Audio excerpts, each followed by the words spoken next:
Hey y'all, hey, it's your girl Shanika. Welcome to my channel. I hope y'all are having a wonderful, blessed Sabbath day. I am. It is beautiful and sunny outside and hot. Anywho, I got a story for y'all today and it is called Fearless. Okay. First, I'm going to read a verse for you all, and it's from Psalms chapter 27, verse 1. And it reads, "The Lord is my light and my salvation. Whom shall I fear? The Lord is the stronghold of my life. Of whom shall I be afraid?" Fearless. Whom do you fear? Let's face it, it's a scary world out there. It's all kinds of people out there that may do us harm. From the stranger lurking on a corner to the terrorist lurking behind a computer somewhere, from a drunken driver to a corrupt investment firm. Sometimes we fear people who may harm us in a more personal way. The boss who has it out for us, or the woman who dislikes us because of jealousy or envy or whatever they got going on. We may find ourselves working harder when the boss is around, or walking on eggshells around neighborhood, family, or friendship gossip. We may violate our own conscience so we don't offend those who make sure their opinions are heard, being people pleasers, okay? Letting people say whatever they want to say and keeping our mouth shut because we don't want to call them out or we don't want confrontation. We are afraid of those peers who like to put pressure on us, those pushers, people that like to push when you say no, you don't want to do something and they still trying to peer pressure you into doing it. You say you don't want to go over there and do something. They be like, you should do it. You should try it. Or people, the biggest thing when I say I don't like to eat something and they be like, well, you ain't never had mine. You need to try it. Try it. Try it. I can't stand them people, okay? My no is no, and I hate people that try to pressure me into doing something that I don't want to do. Okay? Anywho. David, who wrote this song, had many enemies chasing him at one time or another. He was no stranger to danger, but he also knew that God was powerful and knowledgeable enough to thwart the plans others might have to harm him.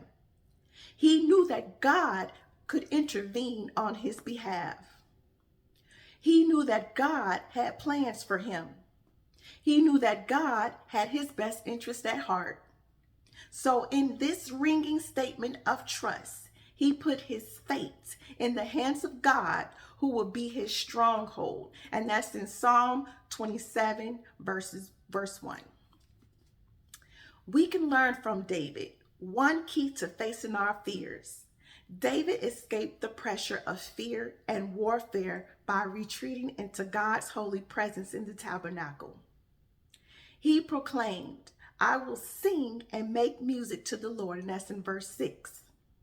Praise and worship can help to take our minds off of our fears by placing our thoughts on our powerful God. David also reminds us to wait for the Lord. Be strong and take heart and wait for the Lord, and that's in verse 14. Though God's answer may not come when and how we expect it, we can trust that he is more faithful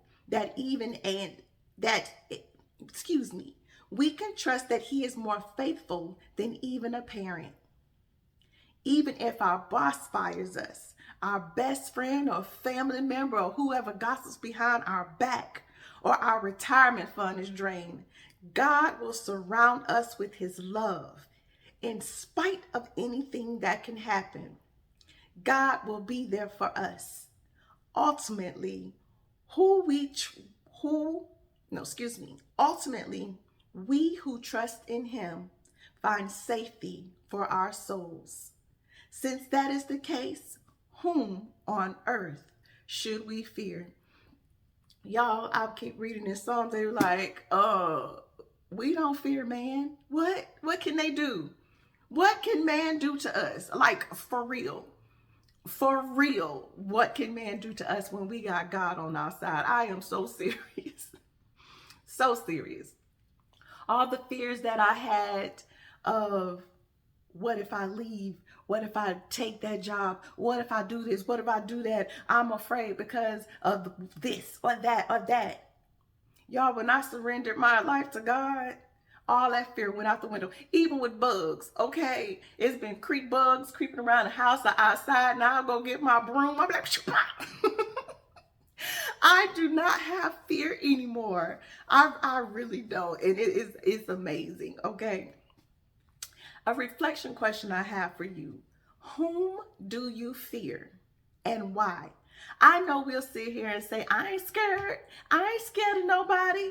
Yeah, that's what we tell ourselves. But deep down inside, we have fear of stepping out, going to get that job, going to start that school.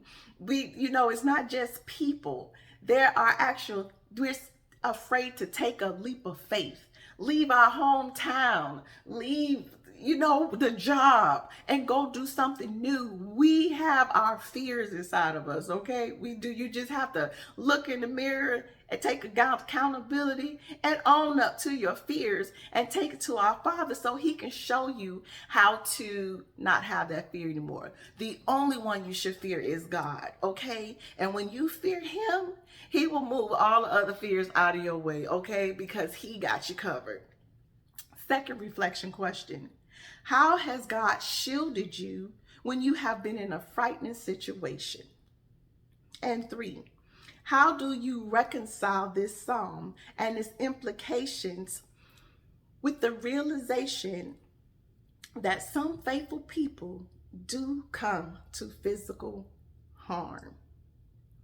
Y'all, with God on your side, and I mean you must believe and have faith in him, and all of your fears will go away. I am so serious, because he will start showing you how he got your back. You're afraid to leave that job? Don't be. God got something else better for you on the other side. I am so serious. You're afraid to leave that relationship? Put it in God's hand. I'm pretty sure he is sitting there telling you to go about your business because he got something better over there for you. And unfortunately, we learn the hard way. We do. We learn the hard way. But God, okay? I've seen that so many times in the Bible. But God. As soon as God entered the room, that fear will go away. You just have to trust and believe in him. If you sitting there and praying, you still worrying, you still have fear in you. You have not surrendered to God. If you still have fear in you, trust and believe in me. You have not surrendered to God. You don't have that relationship with him yet. If you still are afraid to take that leap of faith and do the things that's necessary for you to progress in your life. Anywho, thank you. I love you all. Please like, share, subscribe, leave your comments below. Y'all, with God, let's be fearless and not fearful. Thank you. I love you, and I hope y'all have a wonderful, blessed day.